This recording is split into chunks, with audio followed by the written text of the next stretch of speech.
Hey guys, welcome to our channel, and in this video I'm going to show you how to scan McDonald's QR code on Kiosk.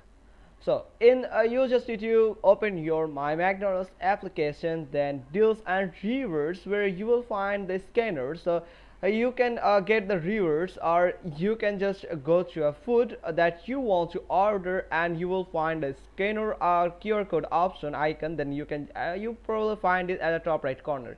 Then you can just tap on it and you will get this type of QR code with a code here. So you can just place your phone uh, toward the front camera of Kiosk, the automatic machine, the self-order machine that will just recognize or scan the QR code. So place it perfectly and correctly. Hold your phone still before the camera, so it will scan this QR code and it will just recognize your order, and it will just place the order for you.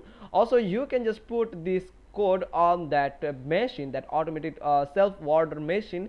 Then it will just recognize or get the details of your order that you want to eat from McDonald's. So that's all. Hope you got this. If so, then give us a thumbs up, leave a comment below, and thanks for watching. Till next time.